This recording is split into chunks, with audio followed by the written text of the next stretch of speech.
அவளம் எப்பயும் இவர்களுக்கு போதாதா? அண்ணா அன்சல்னா அலைக்கல் கிதாப், உனக்கு தான் வேதத்தை தந்திருக்கிறேனப்பா, யுத்துலா அலைஹிம், அது உங்களுக்கு ஓதி காட்டப்படுகிறது. அந்த வேதத்தினூடாக நீங்கள் எப்படி செயல்பட வேண்டும், எப்படி நடந்து கொள்ள வேண்டும் என்று சொல்லி தரப்படுகிறது. வேதம் உனக்கு இருக்கும்போது எதுக்கு இன்னொரு ஆளு அல்லாஹ் கேட்கிறான்? வேதம் போதாதா? ஏன் வழிகாட்டல் உனக்கு பத்தாதா? அல்லாஹ் கேட்கிறானா? அதுல எவ்வளவு கண்டனம் இருக்கிறது. அப்ப ஒருத்தர் எனக்கு இமாம் வேணும், பெரியார் வேணும், முன்னோர் வேணும்னு சொன்னா, ஊர் பழக்க வழக்கம் எனக்கு வேணும்னு சொன்னா அதனுடைய அர்த்தம் என்ன? எனக்கு அல்லாஹ் சொன்னது பத்தாதுன்னு அல்லாஹ்வுடைய வழிகாட்டலை குறை காண்கிறார். அல்லாஹ்வுடைய வழிகாட்டல் எனக்கு போதுமானதா இல்ல, அல்லாஹ்வுடைய வழிகாட்டல் எனக்கு திருப்தியா இல்ல, எனக்கு எங்க இமாம் சொன்னா தான் திருப்தியா இருக்குன்னு சொல்றார். அல்லாஹ்வுடைய வழிகாட்டலை ஒரு முஸ்லிம் குறை கூறிக்கொண்டு இந்த மார்க்கத்தில் இருக்க முடியுமா? மறுமையில வெற்றி பெற முடியுமா? அஸ்ஸலாமு அலைக்கும் வரஹ்மத்துல்லாஹி வபரகாத்துஹு. கண்ணியத்திற்குரிய எல்லாமுள்ள அல்லாஹ்வின் நல்லடியார்களே, அல்லாஹ் ரப்புல் ஆலமீன் மனித சமூகத்தை பல்வேறு வகையில படைத்திருக்கிறார். மொழி ரீதியாக, இன ரீதியாக பல பிரிவுகளை கொண்டதாக அமைத்திருக்கிறார். திருக்குர்ஆனிலே அல்லாஹ் சொல்கின்ற பொழுது, யா அய்யுஹன் நாஸ் இன்னா ஹலக்னாக்கும் மின் தக்கரி வ உன்ஸா வஜஅல்னாக்கும் ஷுஊபன் வ கபாயில லிதஆரஃபு, மனித சமூகமே, உங்கள் அனைவரையும் ஒரு ஆண் ஒரு பெண்ணிலிருந்து நாம் படைத்தோம். பல்வேறு குலங்களாக, கோத்திரங்களாக உங்களை நாம் அமைத்தோம். அந்த பல குலங்களாக, கோத்திரங்களாக அமைத்தது ஏற்றத்தாழ்வு கற்பிக்க வேண்டும் என்பதற்காக அல்ல. இவன் குலத்தால் உயர்ந்தவன், இவன் குலத்தால் தாழ்ந்தவன் என்று சொல்வதற்காக அல்ல. லிதஆரஃபு, ஒருவரை ஒருவர் அறிந்து கொள்ள வேண்டும் என்பதற்காக. மொழி ரீதியாக பல பிரிவுகளை சார்ந்தவர்களாக மக்கள் இருக்கிறார்கள். உலகத்தில் உள்ள அத்தனை மக்களும் முஸ்லிம்களாக இருந்தாலும் அனைவரும் ஒரே மொழி பேசக்கூடியவர்களாக இல்லை, ஒரே கலாச்சாரத்தை பிரதிபலிப்பவர்களாக இல்லை, ஒரே நிறத்தை கொண்டவர்களாக இல்லை. வெவ்வேறு மொழி பேசக்கூடியவர்களாக, வெவ்வேறு கலாச்சாரத்தை கொண்டவர்களாக, வெவ்வேறு கிளைகள், கோத்திரங்களை கொண்டவர்களாகத்தான் அல்லாஹ் ரப்புல் ஆலமீன் மனித சமூகத்தை அமைத்திருக்கிறார்.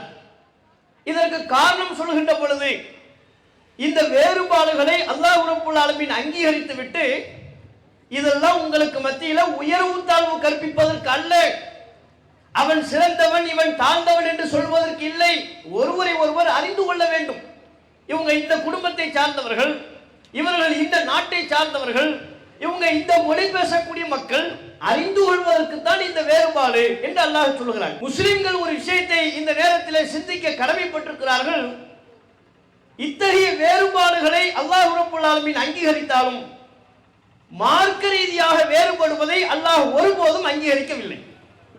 உலகத்தில் உள்ள எந்த முஸ்லிம்களாக இருந்தாலும் மொழி அவர்களுக்கு மத்தியில் வெவ்வேறு மொழி இருக்கலாம், வெவ்வேறு நிறத்தை சார்ந்தவர்களாக இருக்கலாம், மார்க்கம் ஒன்றாகத்தான் இருக்கணும். அவர்கள் இந்தியாவில் உள்ள முஸ்லிம்களாக இருந்தாலும் சரி, அமெரிக்காவில் உள்ள முஸ்லிமாக இருந்தாலும் சரி, மார்க்கம் என்று வருகின்ற பொழுது உலகத்தில் எந்த மூலையில் உள்ள முஸ்லிமாக இருந்தாலும் அனைவருக்கும் ஒரே மார்க்கம் தான். மொழி வேறுபட்டிருப்பதை அங்கீகரிக்கக்கூடிய இறைவன், நிறம் வேறுபட்டிருப்பதை அங்கீகரிக்கக்கூடிய இறைவன், மார்க்க ரீதியாக பிளவுபட்டிருப்பதை அல்லாஹ் அங்கீகரிக்கவே இல்லை. அமெரிக்காவில் உள்ள முஸ்லிம்கள் தான் ஒரு முறையில் தொழுவார்கள், இந்தியாவில் உள்ள முஸ்லிம்கள் வேறு விதத்தில் தொழுவார்கள். அவங்களுக்கு தொழுகையின் முறை வேறு, இங்குள்ளவர்களுக்கு தொழுகையின் முறை வேறு. அப்படி கிடையாது. அங்குள்ளவனா இருந்தாலும் சரி, இந்தியாவை சார்ந்தவனா இருந்தாலும் சரி, முஸ்லிம்னா தொழுகை ஒண்ணுதான். அனைவரும் ஒரே முறையில் தான் தொழ வேண்டும். தொழுகையின் சட்டம் அனைத்து முஸ்லிம்களுக்கும் ஒன்றுதான். நோன்பின் சட்டம் அனைத்து முஸ்லிம்களுக்கும் ஒன்றுதான்.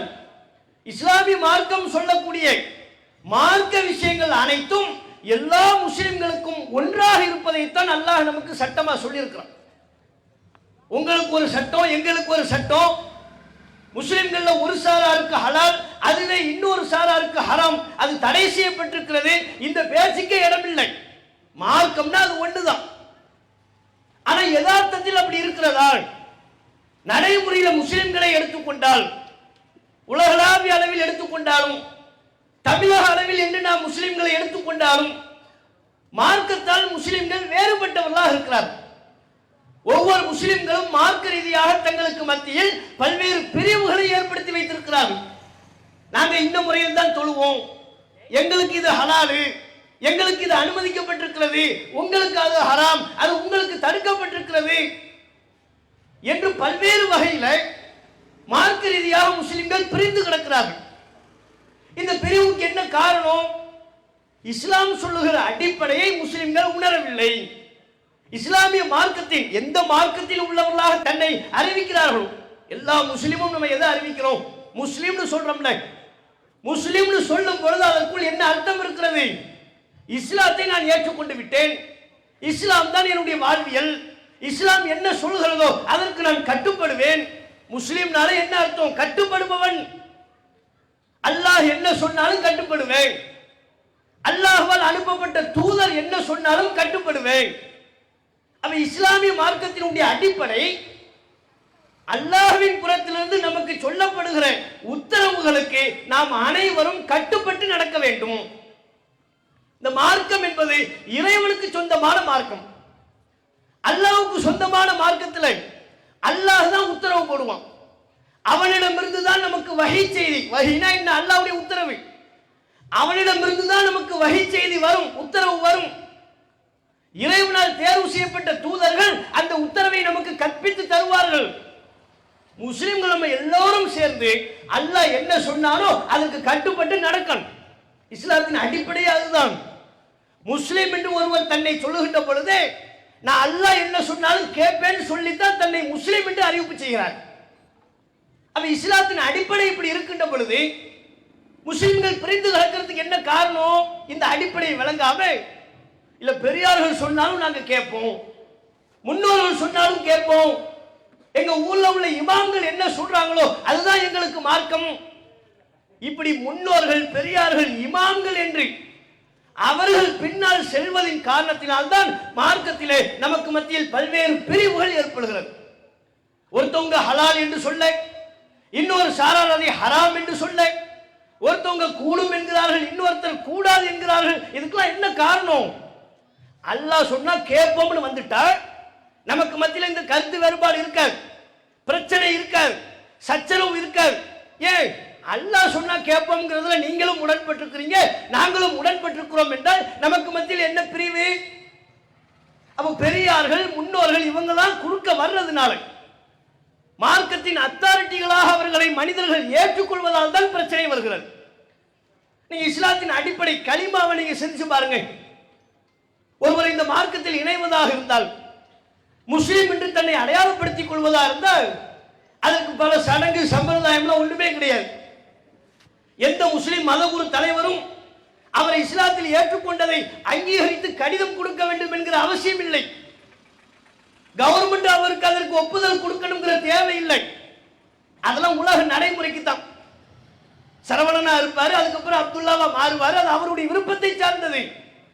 பெயரை அரசு ஆவணங்களில் மாற்றிக்கொள்ள வேண்டும் என்பதற்கு தான் சட்டப்பூர்வ நடவடிக்கை. அல்லாஹ்ட்ட என்ன அளவுகோல்? களிமா சொல்லிட்டா முடிஞ்சு போச்சு. இஸ்லாத்தினுடைய அடிப்படை கொள்கையை ஒளிந்து விட்டால் அவர் முஸ்லிமாக மாறிவிடுகிறார். இஸ்லாத்தின் அடிப்படை கொள்கை என்ன? லா இலாஹ இல்லல்லாஹ் முஹம்மது ரசூலுல்லாஹ். வணக்கத்திற்குரியவன் அல்லாஹ் ஒருவன் தான், அல்லாஹ்வை தவிர வணக்கத்திற்குரியவன் யாரும் இல்லை. முஹம்மது அவர்கள் அல்லாஹ்வின் தூதர். இதுதான் இஸ்லாம் சொல்லக்கூடிய கலிமா. அப்ப இந்த கலிமா மிக தெளிவாக அந்த இஸ்லாத்தில் இணையக்கூடிய முஸ்லிமுக்கு சொல்லி விடுகிறது, அல்லாஹ் ஒருத்தன் தான் வணங்கப்படுவதற்கு தகுதியானவன், அல்லாஹ்வை தவிர்த்து வேறு யாரையும் நான் வணங்க மாட்டேன், அல்லாஹ் என்ன சொன்னாலும் கேட்பேன். முகமது நபி அல்லாஹ்வுடைய தூதர், நமக்கு அனுப்பப்பட்ட தூதர் முகமது நபி. இப்படி ஒவ்வொரு காலகட்டத்திலையும் ஒவ்வொரு இறை தூதர் அனுப்பப்பட்டிருந்தாங்க. அந்த இறை தூதர்களை ஏற்றுக்கொண்டு அல்லாஹ் என்ன சொல்வதாக இறை தூதர்கள் சொல்லி தருகிறார்களோ அதுக்கு நான் கட்டுப்பட்டு நடப்பேன் என்று சொல்வதுதான் கலிமா. இதை தாண்டி வேற எதையாவது கலிமாவில் நம்ம சொல்லி கொடுக்கிறோமா? இஸ்லாத்துக்கு ஒருத்தர் வர்றேங்கிறார், அவருக்கு என்ன சொல்லுவோம்? வணக்கத்துக்குரியவன் அல்லாஹ் ஒருத்தங்கிறது ஏத்துக்கிட்டீங்களா? ஆனா ஏத்துக்கிட்டேன். முகமது நபி அவர்கள் அல்லாஹ்வின் தூதர், இதை ஏற்றுக்கொண்டீர்களா? ஏற்றுக்கொண்டு விட்டேன். அவ்வளவுதான், முஸ்லீம் ஆயிட்டார். அல்லாஹ் சொன்னா கேட்பேன் அர்த்தம். என்ன சொன்னால் நான் கேட்பேன். இங்க யாருக்கு ஒரு ரோல் கிடையாது. புதுசாவது இஸ்லாத்துக்கு வர்றாருன்னா பெரியார்களை நீங்கள் ஏற்றுக்கொள்கிறீர்களா? முன்னோர்களை ஏற்றுக்கொள்கிறீர்களா? எங்க ஊர்ல உள்ள இமாம்கள், இன்னென்ன இமாம்கள், ஒரு 25 இமாமுடைய லிஸ்ட் பேரை கொடுத்து இவங்களையெல்லாம் ஏற்றுக்கிறீங்களா? இவங்க என்ன சொன்னாலும் மார்க்கம்னு அங்கீகரிப்பீங்களான்னு சொல்லி கொடுக்குறோமா? ஒன்றும் கிடையாது. இஸ்லாத்தில் ஒருவர் இணைவதாக இருந்தால் அங்கே பெரியாரை பற்றி சொல்ல வேண்டிய தேவையில்லை, முன்னோர்களை பற்றி சொல்லிக் கொடுக்க வேண்டிய அவசியம் இல்லை, இமாம்களை பற்றி மத குருக்களை பற்றி கற்பித்து தர வேண்டிய அவசியம் இல்லை. அல்லாஹ் ரசூல் முடிஞ்சு போச்சு. அதான் வஹி செய்தி, நபி வழி. அப்ப இஸ்லாத்தின் அடிப்படை இவ்வளவு தெளிவாக நாம் ஒவ்வொரு நாளும் சொல்லிக் கொள்ளக்கூடிய களிமா, அல்லாஹ் என்ன உத்தரவு போடுறானோ அதுதான் மார்க்கம். அவனுடைய மார்க்கம் இல்லங்க இது. அவன் மார்க்கத்தில் அவன் தானே உத்தரவு போடுவான். உங்க குடும்பத்தில் உத்தரவு போடுறது நீங்க உத்தரவு போடுவீங்க, உங்க கம்பெனியில அதனுடைய ஓனர் யாரோ அவர் உத்தரவு போடுவாரு. தமிழ்நாட்டின் முதல்வராக அவர் இந்த நாட்டை ஆளுகின்ற பொழுது முதல்வர் என்கிற அடிப்படையில் உத்தரவுகளை பிறப்பிப்பார். அப்ப இந்த மார்க்கத்தின் அத்தாரிட்டி யாரு? சைனிங் அத்தாரிட்டி யார்? சட்டங்களை ஏற்றக்கூடிய அதிகாரம் உள்ளவன் யார்? அல்லாஹ் ஒருத்தன் தான் மார்க்கத்தின் அதிகாரம். அல்லாஹ் தான் சட்டங்களை சொல்வான். நாம் எல்லோரும் அல்லாஹ் சொல்லக்கூடிய சட்டத்திற்கு கட்டுப்பட்டு வரணும். அப்ப இஸ்லாத்தின் இந்த அடிப்படையை முஸ்லிம்கள் தெளிவாக புரிந்து கொள்கின்ற பொழுது வணக்க ரீதியாக, வழிபாடுகள் ரீதியாக, மார்க்க விஷயங்களில் ஏனைய எந்த ஒரு காரியத்திலையும் கருத்து வேறுபாடுகள் இருக்காது. நீங்க மனித குலத்திற்கு அல்லாஹ்வின் புறத்திலிருந்து சொல்லப்பட்ட முதல் செய்தி என்ன? முதல் மனிதர் ஆதம். அவங்க அல்லாஹ் இந்த பூமிக்கு அனுப்புறாங்க. அல்லாஹ்விலிருந்து பூமியில் இருக்கிற மனிதருக்கு முதல் மனிதர் அவற்றிலிருந்து அதுக்கப்புறம் மனித சமூகமே பழகி பெறுகிறது. முத வஹி செய்தி வருது. நல்லா கவனிக்கணும். ஆதம் அலைஹிஸ்ஸலாம் அவர்களுக்கு இறைவனின் புறத்திலிருந்து முதல் வஹி செய்தி, முதல் உத்தரவு. அப்படி என்றால் ஒட்டுமொத்த மனித குலத்திற்கும் அதுதான் முதல் உத்தரவு. முதல் உத்தரவே என்ன? அல்லாஹ்விலிருந்து வந்துச்சு. நான் என்ன சொல்றேனோ அதுதான் மார்க்கம். நான் என்ன சொல்றேனோ அதைத்தான் நீங்க கேட்கணும். நான் என்ன சொல்கிறேனோ அதன்படிதான் நீங்க நடக்கணும். அதை தாண்டி வேற எதையும் நீங்கள் கேட்டு நடக்க கூடாது. வேற யாருமே இல்லை. ஆதமுக்கு அல்லாஹ் சொல்வதன் மூலம் நம்ம அனைவருக்கும் அல்லாஹ் உணர்த்துகிறான். அவர் தானே முதல் மனிதர். அப்ப இறைவனின் புறத்திலிருந்து மனித குலத்திற்கு சொல்லப்பட்ட முதல் உத்தரவே ஆதம் அல்லாஹ் இறங்குன்னு சொல்லிட்டாங்க. அதுக்கப்புறம் அல்லாஹ் உணர்த்துகிறான், ஃபைம்மா யஅத்தியன்னக்கும் மின்னி ஹுதன், என்னிடமிருந்து உங்களுக்கு நேர்வழி வரும். நீங்க எந்த பாதையில் நடக்கணும், உங்களுக்கு எது கூடும் எது கூடாது, எது சரி எது தப்பு, என்னை எப்படி வணங்கணும் எல்லாத்தையும் நான் உங்களுக்கு சொல்லி தருவேன். நேர்வழி என்னிடமிருந்து வரும். அதை யார் பின்பற்றுகிறார்களோ ஃபலா ஹௌஃபுன் அலைஹிம் வலா ஹும் யஹ்ஸனூன், அவர்களுக்கு எந்த கவலையும் இல்லை, அவர்கள் பயப்பட வேண்டிய தேவையில்லை. மற்றொரு வசனத்தில் அல்லாஹ் சொல்கிறான், என்னிடமிருந்து நேர்வழி வரும், அதை யார் பின்பற்றுகிறாரோ ஃபலா யதில்லு வலா யஷ்கா, அவர் வழி தவற மாட்டார், அவர் துர்பாக்கியவானாக ஆக மாட்டார். அப்ப நேரான வழிங்கிறது அல்லாஹ்விலிருந்து வரும். மனித குலத்திற்கு அல்லாஹ் சொன்ன முதல் உத்தரவை, அல்லாஹ் இஷ்டப்படி வாழணும்னு சொல்றதா இருந்தா ஆதமுக்கு அல்லாஹ் சொல்லியிருக்கணும். அவ்வளவு உயர்வு அல்லாஹ் ஆதம் அலைஹிஸ்ஸலாம் அவர்களுக்கு கொடுத்தான். அவ்வளவு கண்ணியத்தை அல்லாஹ் கொடுத்தான். தன் கையால் ஆதமை அல்லாஹ் படைத்தான். தன்னுடைய வாயால் ரூஹை ஊதினான். மலக்குமார்கள் இடத்திலெல்லாம் ஆதம் அலைஹிஸ்ஸலாம் அவர்களுக்கு கல்வி ஞானத்தை வழங்கி அதை மலக்குமார்கள் முன்னிலையில் சமர்ப்பித்து ஆதமுடைய கல்வி ஞானத்தை வெளிப்படுத்தினான், புகழ் சேர்த்தான். அவ்வளவு உயர்வு அல்லாஹ் ரப்புல் ஆலமீன் கொடுத்து விட்டு பூமிக்கு அனுப்பி அல்லாஹ் சொன்ன உத்தரவு, உங்களுக்கு அறிவுலாம் இருக்கு, பல உயர்வுகள் உண்டு, ஆனா மார்க்கம் ஏற்றது தான் வரும்ட்டான். ஆதம் அலைஹிஸ்ஸலாம் அவர்களே மார்க்கத்தை உருவாக்கி கொள்ள முடியாது, அல்லாஹ் சொன்ன உத்தரவுப்படிதான் நடக்கணும் என்றால் அவர்களின் பிள்ளைகள் நம்ம அனைவருக்கும் அதுதான கட்டளை. அல்லாஹ்விலிருந்து என்ன உத்தரவோ அதைத்தானங்க நம்ம எல்லாருமே பின்பற்றணும். எங்கிருந்து பெரியார்கள் வர்றாங்க, எங்கிருந்து முன்னோர்கள் வர்றாங்க? சரி, ஆதமுக்கு அல்லாஹ் சொன்னா சரி, ஏன்னா அதுக்கு முன்னாடி யாருமே இல்லை. ஆதம் அலைஹிஸ்ஸலாம் அவர்களுக்கு பிறகு எண்ணற்ற இறை தூதர்கள் வந்தார்கள் அல்லவா? நூஹ் அலைஹிஸ்ஸலாம் அவர்கள் வந்தார்கள், இப்ராஹிம் அலைஹிஸ்ஸலாம் வந்தார்கள், இத்ரீஸ் அலைஹிஸ்ஸலாம் வந்தார்கள், மூசா அலைஹிஸ்ஸலாம், ஈசா அலைஹிஸ்ஸலாம், நபிகள் நாயகம் ஸல்லல்லாஹு அலைஹி வஸல்லம் அவர்கள், இப்படி எண்ணற்ற இறை தூதர்கள் அனுப்பப்பட்டார்களே, அவங்களை யாருக்காவது அல்லாஹ் சொன்னானா? யாருக்காவது? நீங்க உத்தரவையெல்லாம் எதிர்பார்க்காதீங்க, உங்க இஷ்டம் போல நடந்துக்குங்க, அப்படி அல்லாஹ் சொன்னாங்க. முன்னோர்கள் எந்த வழியில போனாங்கன்னு பாருங்க, அதை ஃபாலோ பண்ணிக்கங்க, அப்படி அல்லாஹ் சொன்னாங்க. அத்தனை இறை தூதர்களுக்கும் அல்லாஹ் சொன்னது நேர்வழி என்கிட்ட வரும். மார்க்கம்னா அது நான் தான் சொல்லுவேன். என்னை எவ்வாறு வணங்க வேண்டும் என்பதை நான் தான் உங்களுக்கு கற்றுத்தருவேன். அதை நீங்க ஏற்றுக்கொண்டு கட்டுப்பட்டு உடன்பட வேண்டும். இதில் நீங்கள் மாறுபாடு கொள்ளக்கூடாது. இது அல்லாஹ்வுடைய உத்தரவு. அல்லாஹ்வுடைய உத்தரவு இப்படி தெளிவாக இருக்கின்ற பொழுது எதுக்கு முஸ்லிம்களுக்கு மத்தியில் ஏராளமான கருத்து வேறுபாடுகள் வருகிறது? மார்க்கத்தின் உரிமையை மனிதர்களுக்கு எடுத்து கொடுக்குறாங்க, இமாம்களுக்கு கொடுக்குறாங்க. அவங்க எதை சொன்னாலும் மார்க்கம் நம்புறாங்க. பெரியார்கள் முன்னோர்கள் என்று சொல்லி ஊருக்குன்னு ஒரு கலாச்சாரம் இருக்கிறது.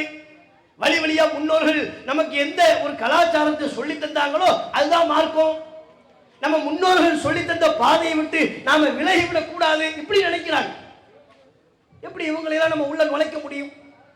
அவங்களுக்கு அல்லாஹ்ட்ட இருந்து வஹி வருதா? அல்லாஹ்வுடைய உத்தரவு அவங்களுக்கு வருதா? எப்படி அவங்க இடையில வந்தாங்க? அவங்களுக்கு அல்லாஹ்வின் புறத்திலிருந்து வஹி வருதா? அல்லாஹ்வுடைய உத்தரவு நமக்கு போதுமானது இல்லையா? நம்ம எந்த மறுமையை நம்புறோமோ, எந்த சொர்க்கத்தை நாம் நம்புகிறோமோ, மறுமையில நம்ம வெற்றி பெற வேண்டும் என்றெல்லாம் விரும்புகிறோம் அல்லவா? இந்த அனைத்தும் யார் தொடர முடியாது? நம்ம அனைவரும் நம்பக்கூடிய மறுமை வாழ்க்கை, அந்த மறுமை வாழ்க்கை இருப்பதாக சொன்னது அல்லாஹ். அல்லாஹ் ஏற்படுத்தி இருக்கிற வாழ்க்கை. நாம் அனைவரும் விரும்பக்கூடிய சொர்க்கம், அந்த சொர்க்கத்தை தயாரித்திருப்பது இறைவன், அல்லாஹ் தயாரித்து வைத்திருக்கிறான். அப்ப நம்ம நம்பக்கூடிய இந்த மறுமையிலேயோ சொர்க்கத்திலேயோ பெரியார்களுக்கு பங்கு இருக்கா? அவங்க சொல்லி நம்ம மறுமையை நம்புறோம். சொர்க்கத்தை பற்றி அவங்களா இந்த சொர்க்கத்தை தயாரித்தார்கள். அப்ப நாம் நம்பக்கூடிய மார்க்கம் சம்பந்தப்பட்ட அனைத்தும் இறைவன் தொடர்புடையதாக இருக்கிறது. அல்லாஹ் தான் இந்த மார்க்கத்தின் உரிமையாளன். அப்ப அல்லாஹ் சொன்னதை தானே நம்ம கேட்கணும். அல்லாஹ் சொன்னதை கேட்போம்னு வந்துட்டா நமக்கு மத்தியில் பஞ்சாயத்து இருக்குமா? மௌலுது ஓதுறாங்க, ஒரு குரூப்பு கூடுங்கிறாங்க, மௌலுது ஓதலாம், பிரச்சனை இல்லை, மீலாது விழாக்கள் கொண்டாடலாம், அதெல்லாம் இஸ்லாம் மார்க்கத்தில் உள்ளது என்று நம்பி செய்கிறார்கள். நாம் என்ன சொல்றோம்? மௌலுது மீலாது இதெல்லாம் இஸ்லாத்தில் இல்லை, மார்க்கத்தில் இல்லை, அல்லாஹ்வுடைய உத்தரவில் இல்லை. அல்லாஹ் சொல்லியிருந்தா நம்ம செய்வோம். அல்லாஹ் சொன்னால் கேட்போம் என்பதில் நாம் அனைவரும் ஒன்றுபட்டு விட்டால் மௌலுதில் சர்ச்சையா? பார்ப்போம், குர்ஆனை பார்ப்போம், ஹதீஸுகளை பார்ப்போம். மௌலுது ஓதணும்னு குர்ஆன்ல இருக்கா? மீலாதுல்லா கொண்டாடணும்னு குர்ஆன்ல இருக்கா? ரசூலுல்லாஹ் சொல்லியிருக்கிறாங்களா? செய்வோம். ரசூலுல்லாஹ் சொல்லலையா? விட்டுருவோம், முடிஞ்சு போச்சு. அப்போ குர்ஆனிலும் மௌலுது மீலாதை பத்தி இல்லை, ஹதீஸிலும் மௌலுது ஓத வேண்டும் என்றோ மீலாது விழா கொண்டாடணுமோ இல்லை. அப்ப எப்படி அது இஸ்லாம் ஆகும்? ஒன்னொன்னையும் கத்தம் பாத்தியா ஓதுறாங்க. இறந்தவர்களின் பெயரால் கத்தம் பாத்தியா ஓதக்கூடிய கலாச்சாரம் முஸ்லிம்களிடம் இருக்கிறது. இறந்த அன்னைக்கு ஒரு பாத்திகா, அடுத்து 3ஆம் நாள் பாத்திகா, அடுத்து 7ஆம் நாள் பாத்திகா, அடுத்து 40, அடுத்து 1 வருஷம், அடுத்து 2 வருஷம், போய்கிட்டே இருக்கு, முடிவே இல்லை அதுக்கு. இது யாருடைய கலாச்சாரம்? முஸ்லிம்களின் கலாச்சாரமா? இஸ்லாத்தில் உள்ளதா இது? ஆலிம்களை கூட்டு வந்து பாத்தியா ஓதப்படுகிறது என்றால் மார்க்கத்தில் உள்ளது நம்பித்தானே செய்யப்படுகிறது. தமிழகம் முழுக்க இந்த மௌலுது கலாச்சாரம், இந்த கத்தம் பாத்தியா கலாச்சாரம் செய்யப்படுகிறது என்றால் எதன் பேரில் செய்கிறார்கள்? விளையாட்டுங்கிற அடிப்படையில் செய்யல, மார்க்கம்ங்கிற பேரில் செய்யறாங்க. அதனால தான் ஆலிம்களை கூட்டு வந்து அவங்கள ஓத வைக்கிறாங்க. நபிகள் நாயகம் மரணத்தையே சந்திக்காதவர்களால் ரசூலுல்லாஹ் இருக்கும்போது யாருமே மௌத்தா போலையா? ரசூலுல்லாஹ்வுடைய குடும்ப உறுப்பினர்களை நபிகள் நாயகம் இழக்கவில்லையா? எத்தனை மௌத்த ரசூலுல்லாஹ் சந்திச்சாங்க. தன் மகன் இப்ராஹிம் இறந்து போனாங்க, தன் மகள்கள் ருக்கையா, உம்மு குல்சும் அவங்க இறந்து போனாங்க, அருமை தோழர்கள் சஹாபாக்களில் பலர் இறந்து போனார்கள். இவங்களை யாருக்காவது இன்றைக்கு முஸ்லிம்கள் எந்த கத்தம் பாத்தியாவை ஓதுகிறார்களோ இதை ரசூலுல்லாஹ் ஓதுனாங்களா? இதான கேள்வி. மார்க்கம்னா ரசூலுல்லாஹ் தானங்க நமக்கு சொல்லி தரணும். அல்லாஹ் சொல்லி நபிகள் நாயகம் நமக்கு கற்று தந்திருந்தா அதுதான் மார்க்கம். நம்ம கற்பனையில உதிக்கிறதெல்லாம் மார்க்கம் ஆகிடாது, நம்ம முன்னோர்கள் செய்ததெல்லாம் மார்க்கமாகி விடாது. குர்ஆன்ல இருக்கா, அல்லாஹ்வுடைய உத்தரவுல இருக்கா, நபிகள் நாயகம் சொன்னாங்களா, அதான் மார்க்கம். ரசூலுல்லாஹ் எத்தனை பல இழப்புகளை சந்தித்த போதும் முஸ்லிம்கள் இன்றைக்கு ஓதக்கூடிய இந்த கத்தம் பாத்தியாவை நபிகள் நாயகம் ஓதவில்லை. 3ஆம் நாள் பாத்தியா ஓதல, 7ஆம் நாள் பாத்தியா ஓதல, 40, 1 வருஷம், 2 வருஷம் எதுவும் இல்லை. இது பிற மதங்கள்ல தான் இருக்கு. அவங்க நம்பிக்கையின்படி செயல்படுவாங்க. 1 வருஷ திதி சடங்கு, 40ஆம் நாள் திதி சடங்கு என்று பிற மதத்தவர்கள் செய்கிறார்கள். அவங்க நம்பிக்கை என்னவோ அதன்படி அவர்கள் செயல்படுவார்கள். அவங்கள பார்த்து முஸ்லிம்கள் தங்களுடைய மார்க்கத்தில் உள்ளதாக ஒன்றை எப்படி செய்ய முடியும்? இதுக்கு ஆளுங்களும் போய் வக்காலத்து வாங்குறாங்க. அவங்க தானே முன்னின்று அல்பாத்தியான் ஓதி அதை ஆதரிக்கிறார்கள். சமாதிகள் இருக்கிற தமிழகம் முழுக்க சமாதிகள் இருக்கு. யாராவது ஒருத்தவங்க மூத்தா போயிட்டா அவங்க நல்லடியார் மகான்னு சொல்லி அவங்கள அடக்கம் பண்ணி அதுக்கு மேல ஒரு சமாதி கட்டடத்தை எழுப்பி அதுக்கு மேல ஒரு பச்சை போர்வையை போத்தி பூவெல்லாம் போட்டு இன்னும் என்னென்ன இருக்கிறதோ எல்லா அனாச்சாரங்களையும் செய்கிறாங்க. இதைத்தான் நம்ம சமாதி வழிபாடு அப்படின்னு சொல்றோம். முஸ்லிம்கள் தர்கா என்பார்கள். இந்த சமாதி வழிபாடு இஸ்லாத்தில் உள்ளதா? ஒரு மனிதர் இறந்து விட்டால் அவர் நல்லவராக இருந்தாலும் அவரை அடக்கம் பண்ணிட்டு அவருக்காண்டி துவா செய்ய தகுதி உள்ளவராக இருந்தால் துவா செஞ்சுட்டு வந்துடணும். அதோட வேலை முடிஞ்சிருச்சு. அதை மீறி என்ன நடக்குது? அதில் ஒரு கட்டடத்தை எழுப்புறாங்க, அதுக்கு மேலே ஒரு பச்சை போர்வையை போத்துறாங்க, குத்து விளக்கு வருது, எண்ணெய் வருது, பூ வருது. தர்கா கொஞ்சம் இடம் பெருசாக இருந்துச்சுன்னு வைங்க, யானையும் வருது. சில ஊரில் 2 யானை வருது. இப்போ 2 யானை போகிற அளவுக்கு எந்த ஊர்லேயும் இடம் இல்லை, அதனால ஒரு யானை வருது. யானைக்கு கூட்டம் இல்லை அல்லது வனத்துறையிலிருந்து கடுமையாக கெடுபடி இருந்தால் யானையை கேன்சல் பண்ணிட்டு ஆட்டோ வருது. ஏதோ விதத்தில் திடீர்னு அங்கே ஒரு கொடி முளைக்குது. அந்த கொடியை எல்லாரும் சந்தனத்தை தொடுறாங்க, அந்த கொடியில் சந்தனத்தை தொட்டு வைக்கிறாங்க, கொடியை போய் முத்தமிடுறாங்க.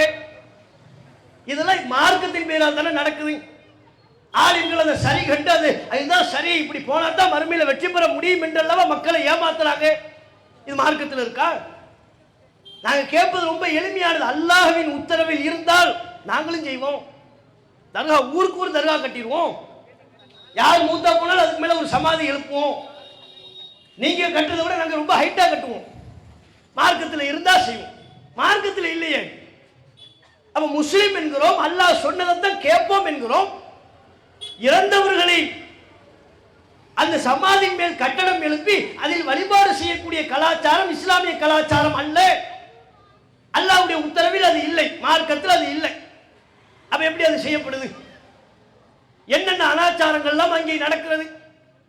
அந்த இறந்து போன அந்த சமாதியை சுற்றி பெண்கள்லாம் போவாங்க. நாகூர்ல எல்லாம் நீங்க போய் பார்க்கலாம், பொட்டல் புதூர்ல போய் பார்க்கலாம். பெண்கள்லாம் உள்ளுக்குள்ள போய் அதை சுத்திக்கிட்டு இருப்பாங்க. சுத்துனா என்ன? காபாவுக்கு போறோம், காபாவை தவாஃப் பண்றோம். ஏன்? நபி சொன்னாங்க, மார்க்கத்தில் இருக்கு, குர்ஆன்ல இருக்கு. அது நன்மை என்று குர்ஆன் நமக்கு சொல்லி தருகிறது. நாம இறை தூதராக ஏற்றுக்கொண்ட நபியாக சொன்னாங்க, அதனால செய்யறோம். இறந்து போனவங்களுடைய சமாதியை சுத்தணும்னு குர்ஆன்ல இருக்கா? பொட்டல் புதூர் தர்காவில் நடக்குதா இல்லையா? நாகூர் தர்காவில் முஸ்லிம்கள்லாம் கூட்டம் கூட்டமா போய் கும்பல் கும்பலா பெண்கள் ஆண்களுமாக சேர்ந்து அந்த சமாதியை வலம் வருகிறார்களா இல்லையா? சில ஊர்ல சமாதிக்கு போகும்போது எண்ணெயெல்லாம் வாங்கிட்டு போய் குத்து விளக்கு இருக்கும், அதில் எண்ணெய் ஊற்றிடுவாங்க, அதை பற்ற வைப்பாங்க. இதெல்லாம் எங்குங்க? இஸ்லாத்துக்கும் இந்த நெருப்புக்கும் என்ன சம்பந்தம் இருக்கு? இஸ்லாத்துக்கும் யானைக்கும் என்ன சம்பந்தம் இருக்கு? நம்ம வணக்க வழிபாடுக்கும் யானைக்கும் சம்பந்தம் இருக்கா? நம்ம வணக்க வழிபாடுக்கும் குத்து விளக்குக்கும் சம்பந்தம் இருக்கா? இஸ்லாத்தின் வணக்க வழிபாடுகளுக்கும் நெருப்புக்கும் சம்பந்தம் இருக்கா? ஒரு சம்பந்தமும் கிடையாது. அப்ப நமக்கு சம்பந்தம் இல்லாத ஒன்று முஸ்லிம்களிடம் ஒட்டி கொண்டு விட்டது. ஆலிம்கள் அதனை கண்டிக்க தவறிவிட்டார்கள். அதை எண்ணெயை தொட்டுக்குவாங்க, தொட்டு கழுத்துல தேய்ப்பாங்க.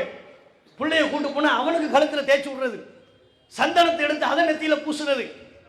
அது போர்வை வச்சுன்னு வைங்க, போர்வையை தொட்டு கண்ணில் உத்தம் கொடுக்கிறது. அதுல பூ வச்சிருப்பாங்க, அந்த பூவை பிச்சுக்கிட்டு போயிடுறது. பிச்சுக்கிட்டு பீரோல உள்ளுக்குள்ள போய் இவங்க நகையை புட்டி வைப்பாங்கல்ல, அதுல போய் போட்டு வச்சிருவாங்க. போட்டா என்னவா? அப்படியே கொட்டுன்னு கொட்டுமா பறக்கத்து. யாரு சொன்னாங்க? சமாதியில் உள்ள அந்த பூவை எடுத்து கொண்டு போய் நம்ம வீட்டு பீரோல வச்சுட்டா பணம் கொட்டிருமா? அப்ப அந்த சமாதியில் உள்ள பூவை எடுத்துக்கிட்டு போய் ரிசர்வ் பேங்க்ல வச்சிருவோமா? ரிசர்வ் பேங்க் நம்ம அக்கௌண்ட்ல கொண்டு போய் போடுவோம், பணம் பெருகுதான்னு பார்ப்போம். வங்கிகள் திவாலாக வேண்டிய அவசியம் இல்லை. விஜய் மல்லையா, நீரவ் மோடி போன்ற ஆட்கள் 10,000 கோடி 10 லட்சம் கோடி ஏமாத்தி கதை அளந்து வெளிநாட்டுக்கு தப்பிச்சுட்டு போறாங்கல்ல, நம்ம தலையில மசாலா அரைச்சி. அது தேவையில்லை நமக்கு. ஏன்? எந்த பூ இருக்குல்ல, பூவை கொண்டு போய் அவர் அக்கௌண்ட்ல போட்டு விட்டுற வேண்டியது தானே. பணம் தான் கொட்டுன்னு கொட்டுமே. யாரு சொன்னா இதெல்லாம்? எங்குள்ள கலாச்சாரம்? அப்ப இதை பத்தி முஸ்லிம்கள் யோசிக்காம மார்க்கத்தில் முன்னோர்கள் செஞ்சாங்கிற ஒரு நம்பிக்கையில, குருட்டு நம்பிக்கையில காலங்காலமா நம்ம ஊர்ல இருக்கு. நம்ம முன்னோர்களா நம்ம முட்டாள்களா? அவங்களுக்கு தெரியாதான்னு ஒரு குருட்டு நம்பிக்கையில இந்த அனாச்சாரங்களை சரி கொண்டு செய்து விடுகிறார். தர்கா ஒருத்தர் இருப்பார், அவர் கையில் கொஞ்சம் சக்கரை வச்சிருப்பார். அந்த தர்காவுக்கு போகிற பெண்கள் அதை வாங்குறதுக்கு கியூவில் நிற்பாங்க. பார்க்கணுமா, போட்டி கியூவில் நின்று அவர் தர சர்க்கரையை எது அவர் தரார் 3 கல். ரேஷன் கடைக்கு போனால் கிலோ கணக்கில் தருவான். 50 ரூபாய் கொடுத்தா போதும், அவன் தருவான். அவ்வளோ இவங்க அதில் அந்த தர்காவுக்கு முன்னால் வாசலில் கியூவில் நின்று 3 சர்க்கரை 3 கல், அதை வாங்குறதுக்கு தலையில் முட்டாக்கெல்லாம் போட்டு பவ்யமாக வாங்குவாங்க. வாங்கி 3 கல்லில் 1 கல் தனக்கு, இன்னொரு கல் பிள்ளைக்கு, புருஷனையோ அல்லது வேற யாரையும் கூட்டு போயிருந்தா அவர் வாயில ஒன்று முடிஞ்சு போச்சு, பறக்கத்து கிடைச்சிருச்சு. திருநெல்வேலியில் ஒரு தர்கா இருக்கு. வருஷம் புதுசுல அங்கே வருவாங்க. புத்தாண்டு ஒரு கும்பல் வரும், வேன்ல வருவாங்க, படம் கட்டி வருவாங்க. என்னடான்னு பார்த்தா அங்கே ஒரு இந்த தர்காவில் ஒவ்வொரு வருஷம் புதுசுல 2020 21 வருஷம் ஆரம்பிக்குதுல, இப்போ கொஞ்சம் குறைஞ்சிருச்சு. முன்னாடிலாம் ரொம்ப ஓவர், ரொம்ப அதிகம். கும்பலாக வேனில் வருவாங்க. என்னன்னு பார்த்தா அந்த வருஷ புதுசில் அங்கே ஒரு பெரிய மதகுரு இருப்பார் அந்த தர்காவில். அந்த மதகுரு அப்போ உள்ள 50 பைசா இருக்குல்ல, அதை ஒரு இதில் ஆதார் கார்டு லேமினேஷன் போட்ட மாதிரி அது உள்ளுக்குள்ளே போட்டு அதை என்ன பண்ணுவாங்கன்னா வரக்கூடிய ஒவ்வொரு ஆளுக்காக கொடுக்குறது 50 பைசா. அவன் எங்கேருந்து வரான் அந்த 50 பைசா வாங்குறதுக்கு? கன்னியாகுமரியிலேருந்து வருவான், திருநெல்வேலி, சென்னையிலேருந்து வருவான், இன்னும் சில பேர் இன்னும் வெகு தூரத்திலிருந்து வருவார்கள். 50 பைசா வாங்கிட்டு அதே தான் சமாதியில் உள்ள பூவை எடுத்துக்கிட்டு போன மாதிரி அந்த 50 பைசாவை வாங்கி பீரோவில் போட்டாருன்னா பறக்கத்து வந்துடும். இப்படிலாம் முஸ்லீம்கள் நம்பினாங்களா இல்லையா? ஊருக்கு ஊர் தர்காவை ஏற்படுத்தி கொண்டு இன்றைக்கு முஸ்லீம்கள் வைத்திருக்கிற பெயர்களை எல்லாம் பார்த்தா இறை தூதர்களின் பெயர்களை எல்லாம் மறந்து விட்டார்கள். இப்ப தௌஹீத் பிரச்சாரத்திற்கு பிறகுதான் அந்த மாற்றம் வந்தது. நபித்தோழர்களின் பெயர்களை வைக்கக்கூடிய கலாச்சாரம், அதற்கு அந்த ஒரு பழக்க வழக்கம் அதற்கு பிறகு அதிகரித்தது. ஆரம்பத்தில எல்லாம் முஸ்லீம்கள் பேரையெல்லாம் பாருங்க, முஹித்தீன் அப்துல் காதிர் ஜெயிலானி, இந்த பேரையே 3ஆ பிரிச்சு வச்சிருப்பாங்க. முஹித்தீன் இது ஒரு ஆளுக்கு, அப்துல் காதர் இது ஒரு ஆளுக்கு, ஜெயிலானி இது ஒரு ஆளுக்கு. முஹித்தீன் அப்துல் காதிர் ஜெயிலானிங்கிற அந்த மதகுருவை போற்றக்கூடிய விதமா அவங்க பெரிய மகான் என்று சொல்லிக்கொண்டு அவர் மகானா இல்லையாங்கிறது மறுமையில தெரியும். இத்தனைக்கும் முஹித்தீன் அப்துல் காதிர் ஜெயிலானி அவர்கள் இன்றைக்கு தௌஹீத் ஜமாத் எந்த ஏகத்துவ கொள்கையை பிரச்சாரம் செய்கிறதோ அதைத்தான் அவரும் செய்தார் என்று அவருடைய வாழ்க்கை குறிப்பு சொல்கிறது. அவருடைய வாழ்க்கை குறிப்பு என்ன, அறிவுரை என்ன, அதெல்லாம் உங்களுக்கு கவனம் செலுத்த வேண்டிய அவசியமே இல்லை. அதெல்லாம் விட்டுவிட்டாங்க. விட்டு அவர் பெரிய மகான்னு சொல்லி அந்த பேரை வைக்கிறது. தரிகாக்கள்ங்கிற பேர்ல ஏகப்பட்ட தரிகா பேர்லாம் அவ்வளவு புதுசா எங்கிருந்து கண்டுபிடிச்சாங்கன்னு தெரியல. தரிக்கத்து சூஃபியாங்கிறாங்க, தரிக்கத்து கலந்தரியா, நக்ஷபந்தியா, சுகர் வருதியா. சுகர் வருதுன்னு அவன் அலறி ஓடுறான். சுகர் வருதா நமக்கு வேண்டாங்கிறான். தரிக்காவுக்கு பேரை என்ன, சுகர் வருதியா, கன்ஃபார்ம் பண்ணிட்டான். இந்த தரிக்காவில் நீ சேர்ந்தா உனக்கு சுகர் கன்ஃபார்ம். நக்ஷபந்தியாங்கிறான். அவன்கிட்ட போய் கேளுங்க, எப்ப அந்த நக்ஷபந்தியா தரிக்கா இருக்கு? ஆமா இருக்கு. அப்படின்னா என்னப்பான்னு கேளுங்க, அதையெல்லாம் கேட்காது. அதுக்கு உனக்கு தேவையில்லாத வேலை. என்னன்னு தெரியாதுங்க அவங்களுக்கு. மக்கள் அறியாமையில் இருக்கிறாங்க, புரியாம இருக்கிறாங்க. அவங்களுக்கு சரியான விளக்கம் போய் சேரல. சேர விடாமல் இடையில் இருந்து கொண்டு சில பேர் தடுக்கிறார்கள்.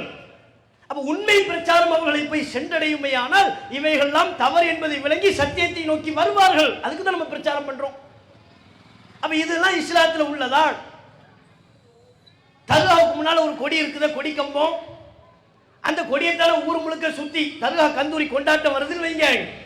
நாகூர்ல பொட்டல் புதுல என்ன நடக்கும்? அந்த கொடி யானைக்கு மேல ஏறிடும். யானை கிடைக்காட்டி, யானை ஆஃபர் இல்லைன்னு வைங்க, யானைக்கு டிமாண்டா இருக்கும் சில நேரத்தில். அப்ப ஆட்டோ வந்துடும், அதுக்கு மேல கொடி ஏறிடும்.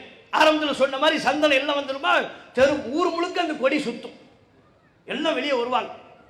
வெளியே வந்து அந்த கொடியை தொடுறது என்ன, முத்தம் கொடுக்கறது என்ன. அது ஒரு காலத்தில் நாங்கள் சின்ன பிள்ளையா இருக்கும்போது ஊர்களில் திருநெல்வேலியில் யானை வந்துச்சுன்னா யானை மேலே ஏறினா பறக்கத்தான். யானை மேலே ஏறினா எப்படிப்பா பறக்கத்தாகும்? எங்களெல்லாம் யானை மேலே ஏற்றி விடுவாங்க. அதையெல்லாம் தாண்டி தர்காவுக்குள்ள வந்து யானை இருக்கும்ல, யானை போகும்போது சாணியை போட்டுக்கிட்டே போகும். வீட்டில் உள்ள பெரியவங்க சொல்லுவாங்க, அந்த சாணியை போய் மிதிச்சுட்டு வாங்க. எதுக்கு அதை எதுக்கு மிதிக்கணும்? மிதிச்சா கல்வி ஞானம் கூடும். நல்லா கூடிச்சு கல்வி ஞானம். சாணியை மிதிச்சா கல்வி ஞானம் கூடுமாங்க? உலகத்தில் இது எங்கேயாவது சொன்ன எவனாவது ஏற்றுக்குவானா? இதில் மூட நம்பிக்கை இல்லையா இது? அதையும் செஞ்சாங்க, செய்ய வைத்தார்கள். பொதுவாக நம்ம பிள்ளைங்க வீட்டில் உள்ளவர்கள் வெளியில் போகிறோம், சாணியை மிதிச்சுட்டு உள்ளே வந்தால் என்ன சொல்வீங்க? இன்னும் கெட்ட நாத்தடிக்குது, எவன்டா சாணியை மிதிச்சது, வெளியே போ. மற்ற நேரத்தில் சாணியை மிதிச்சா வெளியே போன்னு சொல்லிடுவாங்க. அப்படித்தானே இருக்குது. அதுவே இந்த தர்காவுக்கு சம்பந்தப்பட்ட யானை வந்துச்சுன்னு வைங்க, அது லத்தியை போட்டுக்கிட்டே போகுமா, பின்னால ஒரு குரூப் கிளம்பிக்கிட்டே இருக்கும். இதுல சின்னவர்கள் பெரியவர்கள் வேறுபாடுலாம் இல்லை. அவர் என்னமோ ஸ்கூல் படிக்க போற மாதிரி அவரும் போய் சாணியை மிதிப்பார். 4 தடவை மிதிச்சுட்டு எதுக்கு? கல்வி ஞானம் நமக்கும் கிடைக்கட்டும். யானை சாணியை மிதிச்சா எப்படி கல்வி ஞானம் வரும்? இதெல்லாம் மார்க்கமா?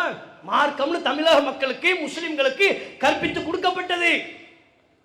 கொடிக்கு புனிதம் இருப்பதாக கற்பித்து கொடுக்கப்பட்டது. இது தப்புன்னு சொல்லும் பொழுது நம்மை நோக்கி கேட்டார்கள், ஏன் நீங்க கொடி வச்சுக்கலையா? நீங்களும் கொடி வச்சிருக்கிறீங்க, நாங்களும் கொடி வச்சிருக்கிறோம். நாம வைத்த கொடியும் அவர்கள் வைத்த கொடியும் ஒன்னா? தௌ ஜமாத்துங்கிற அடையாளப்படுத்துவதற்கு ஒரு 3 கலரை கொண்ட வண்ணங்களை கொண்ட ஒரு கொடி வச்சிருக்கிறோம். அந்த கொடி புனிதம்னு எந்த காலத்தையா நம்ம சொல்லியிருக்கிறோமா? அந்த கொடி புனிதம் நம்ம யாராவது ஒருத்தராவது நம்புறோமா? ஒருபோதும் நம்ம இது ஜமாத்தின் அடையாளம், அவ்வளவுதான். இந்த கொடி இருந்தா என்ன பொருள்? இந்த ஜமாத்துக்காரங்க கூட்டம் நடத்துறாங்க, அடையாளத்துக்கு தான் கொடி. மீட்டிங் முடிஞ்சிருச்சுன்னு வைங்க, அந்த கொடியை எடுத்து நாங்க தரையை துடைப்போம். சேர்ல அழுக்கா இருந்தா அதே கொடியை எடுத்து சேர துடைப்போம். இப்ப மழை பெய்தா குழந்தைங்க பெரியவங்க யாரும் வயசானவங்க இருந்தா அந்த கொடி எடுத்து தலையில கட்டி கேங்குவோம்.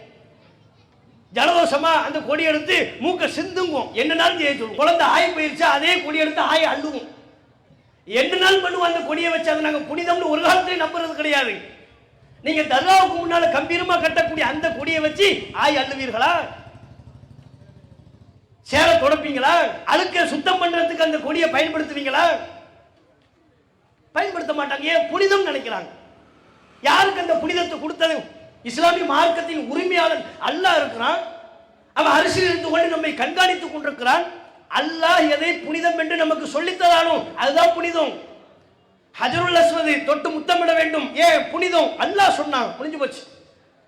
ஹஜ்ஜில சஃபா மருவா, சஃபாவிலிருந்து மருவாவுக்கு வரணும், மருவாவிலிருந்து சஃபாவுக்கு வரணும். இன்ன சஃபா வல் மருவத்த மின் ஷஆயிரில்லாஹ். சஃபாவும் மருவாவும் அல்லாஹ்வின் சின்னங்கள். அல்லாஹ் புனிதம்னு சொல்லிட்டான். புனிதம்னு சொல்லி அல்லாஹ் அதை என்ன செய்ய சொல்றானோ அதை செய்யணும். அதை விட்டுவிட்டு அல்லாஹ் சொல்லாத தர்கா சம்பந்தப்பட்ட பொருட்களை நீங்க புனிதப்படுத்துறீங்களே, அங்கிருந்து கொண்டு சமாதிகிட்ட இறந்தவர்கள்ட்ட போய் பிரார்த்தனை செய்கிறீர்களே, இது மார்க்கமா? இதைத்தான் நாங்க கேட்கிறோம். இதுதானே கூடாதுங்கிறோம். தாயத்து கட்டுறாங்க, தாயத்து இஸ்லாத்தில் இருக்கா? பிரச்சனை. இது எல்லாத்துக்கும் அடிப்படை என்ன? இஸ்லாத்தில் இருக்கான்னு முஸ்லிம்கள் பார்க்க ஆரம்பித்து விட்டால் மார்க்க ரீதியாக நாம் பிளவுபட்டு இருக்க வேண்டிய அவசியமே இல்லை. இஸ்லாத்தில் இருக்கிறதா, குர்ஆன்ல இருக்கா, ரசூலுல்லாஹ் சொன்னாங்களான்னு ஒன்னொன்னையும் பார்க்கணும். எதற்கெல்லாம் மார்க்க சாயம் பூசப்படுகிறதோ, எதுவெல்லாம் இஸ்லாம் என்கிற முத்திரை குத்தப்படுகிறதோ அவை அனைத்திற்கும் அல்லாஹ்வின் அங்கீகாரம் இருக்கான்னு பார்க்கணும். கண்டிப்பா பார்க்கணும். நீங்க அந்த முத்திரையை குத்த இயலாது. ஊர் ஜமாத்தார்களுக்கோ பெரியவர்களுக்கோ இஸ்லாம்ங்கிற அந்த முத்திரையை குத்தக்கூடிய அதிகாரம் இல்லை. உலகத்தில் உள்ள யாருக்கும் அந்த அதிகாரம் இல்லை. நம்மை படைத்த இறைவன் ஒருவனுக்கு தான் இருக்கிறது. அவன் தான் சொல்லணும் இது இஸ்லாத்தில் இருக்கு, இது இஸ்லாத்தில் இல்லை. தாயத்து இஸ்லாத்தில் இருக்கா? கிடையாது. நபிகள் நாயகம் மிக தெளிவாக சொன்னார்கள், மன் தஅல்லக தமீமத்தன் ஃபக்கத் அஷ்ரக. எவர் ஒருவர் தாயத்தை தொங்க விடுவாரோ அவர் அல்லாஹ்விற்கு இணை கற்பித்து விட்டார். எவ்வளவு பெரிய வார்த்தை! ஒரு முஸ்லிமுக்கு இந்த வார்த்தையை விட வேற என்ன வேணும்? தாயத்து இஸ்லாத்தில் இருக்கா இல்லையா என்று முடிவு செய்வதற்கு நாம உயிரை விட மேலாக நேசிக்கிற நபிகள் நாயகத்தின் இந்த கூட்டை விட வேற என்ன வேணும்? ரசூலுல்லாஹ் தெளிவா சொல்லிட்டாங்க, தாயத்துக்கும் இஸ்லாத்துக்கும் சம்பந்தம் இல்லை. ஒருத்தன் தாயத்து கட்டுனா அவன் அல்லாஹுக்கு இணை கற்பித்து விட்டான். அல்லாஹ்வை நம்புறதுல அவன் உறுதியா இல்லை. அல்லாஹ் அவன் சரியா நம்பலன்னு அர்த்தம்ட்டாங்க ரசூலுல்லாஹ். அப்ப முஸ்லிம்கள் தாயத்தை அணியலாமா? தாயத்து கட்டப்படுகிறது. முஸ்லிம்களின் வழக்கத்தில் மார்க்கம் என்கிற போர்வையில் தாயத்து கலாச்சாரம் இருக்கிறது. ஒரு காலத்துல தாயத்து கலாச்சாரம் ரொம்ப கூடுதல். அது கற்ற இடமே எங்க? பள்ளிவாசல், தர்காக்கள், சமாதிகள். அதான் தர்கா தாயத்து ஃபேக்டரி அங்கதான். அங்கதான் குடோன்ல இருக்கும், நிறைய இருக்கும். போய் நின்னோம்னா போதும். அசரத்தில் போய் நின்னோம்னா அங்க ஒரு ஆள் சொம்புல தண்ணி வச்சுக்கிட்டு ரெடியா இருப்பார். தர்காவா இருந்தாலும் சரி, மசூதி பள்ளிவாசலா இருந்தாலும் சரி, ரெடியா இருப்பார். யார் வந்தாலும் சரி, இடுப்புல ஒரு தாயத்து இருக்கும், கையில ஒரு சொம்புல தண்ணி இருக்கும். அந்த சொம்புல இருந்து தண்ணி எடுத்து கொஞ்சம் ஊத்துவார். என்ன செய்யுதுன்னு கேட்பார். பெற்றோர்கள் ஏதாவது சொல்லுவாங்களா? ஷிப் டப்புன்னு ஏதாவது சொல்ல ஆரம்பிப்பார். என்ன சொல்றானே தெரியாது. இந்த வார்த்தை மட்டும் தான் நம்ம கேட்கும். தண்ணியை ஊற்றி அதில் எச்சியை துப்பார். துப்பி குளத்தை மூஞ்சில வேகமாக அடிப்பார். அது வரையும் அவங்க தூங்கிட்டு இருப்பான். தூங்கின பிள்ளையை தான் தூக்கிட்டு வந்திருப்பாங்க. இந்த தண்ணி அடிச்சு இந்த குழந்தை அரண்டு போய் முழிச்சு நிற்கும். என்னடா பண்றாங்க, நம்மளை என்ன பண்றாங்கன்னு தெரியலையே. அதுக்கிடையில் ஒரு தாயத்தை எடுப்பார். இடது பக்கம் ஜுப்பா பாக்கெட்ல இருந்தோ வலது பக்கம் பாக்கெட்ல இருந்தோ தாயத்தை எடுப்பார். எடுத்து ஒரு முடிச்சு போடுவார். ஒவ்வொரு முடிச்சு போடும்போது இந்த சத்தம் கேட்கும். 3 முடிச்சு. அதுல முதல் முடிச்சு போடும்போது, ரெண்டாவது முடிச்சு, மூணாவது முடிச்சு சொல்லிட்டு கட்டி விட்டுருவார். என்ன சொன்னாலும் போய் கிளம்பு, ஒண்ணுமே தெரியாது. வாயில வந்ததை சொல்றது, நம்ம காதல கேட்கறது எது மட்டும் தான் கேட்கும். இந்த ஷிப்னு சொல்றது மட்டும் தான் கேட்கும். அது கூட என்ன, ஷிஃபாங்கிற வார்த்தையை சுருக்கி சொல்றாராம். ஷிஃபானா நிவாரணம்.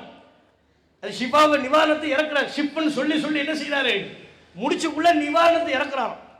என்னது இது கலாச்சாரம்? காய்ச்சல்னா ஆஸ்பத்திரிக்கு போங்க, அல்லாண்டு துவா கேளுங்க. அதுதானே மார்க்கெட் உள்ளது. உடம்பு சரியில்லையா, மருத்துவரை சந்திங்க, என்ன மாத்திரைகள் தர்றாங்களோ அதை சாப்பிடுங்க, அல்லாட்ட பிரார்த்தனை பண்ணுங்க, படத்தை இறைவன்ட்டு பிரார்த்தனை செய்யுங்க. அதை விட்டு கையில இடுப்புல தாயத்து கட்ட வேண்டும் என்று எங்கே நமக்கு சொல்லப்பட்டது? ரசூலுல்லாஹ் அப்படிதான் தாயத்து கட்டி விட்டுக்கிட்டு இருந்தாங்களா? அருமை சஹாபாக்கள் தாயத்து கட்டினாங்களா? நீங்க சொல்லக்கூடிய இமாம்கள், ஏனைய ஜமாத்தார்கள் சொல்லக்கூடிய அந்த இமாம்களாவது தாயத்து கட்டினாங்களா? ஒன்றும் யாரும் கட்டல. ரசூலுல்லாஹ் மிக தெளிவாக இஸ்லாத்தில் இல்லை என்று சொன்னதற்கு பிறகு அது எப்படி முஸ்லிம்களிடத்தில் வருகிறது?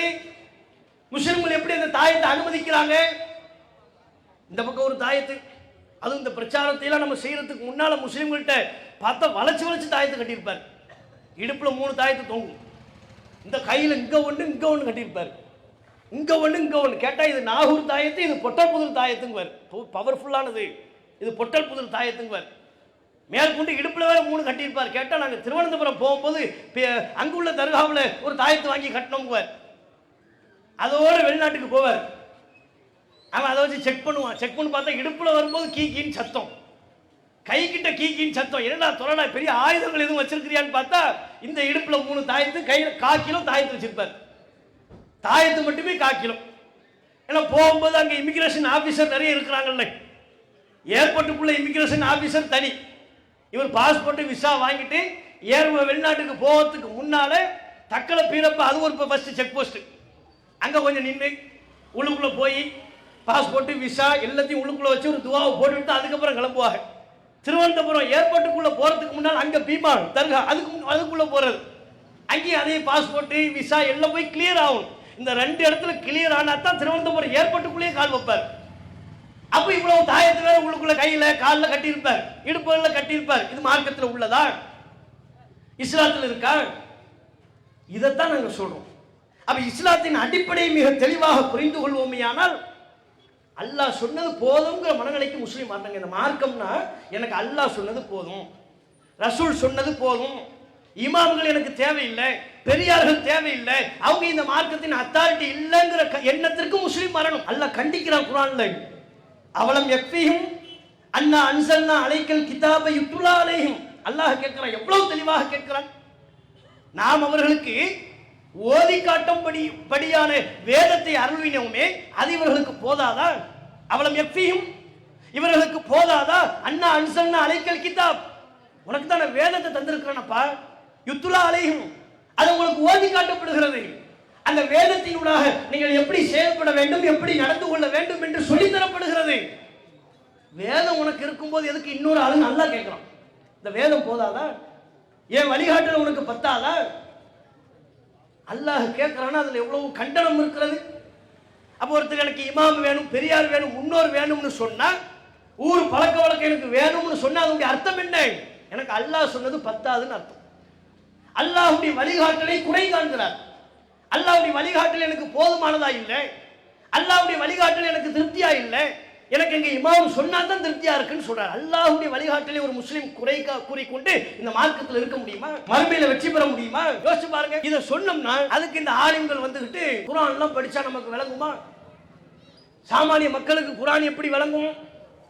அது அரபி மொழிகள்ல இருக்கு. அதுக்கு தான் பெரியார்கள், அதுக்கு தான் இமாம்கள், அதுக்கு தான் முன்னோர்கள். என்னவா இவருக்கு குர்ஆனை படிச்சா விளங்காதான், ஏன்னா அது அரபி மொழியில இருக்கும். அப்ப இமாம்கள் குர்ஆனை படிச்சு அதனுடைய சட்டத்தை சொல்வாங்க, அதை ஏற்றுக்கொண்டு நாங்கள் செயல்படுவோம்ங்கிறாங்க. அப்ப கேள்வி என்ன?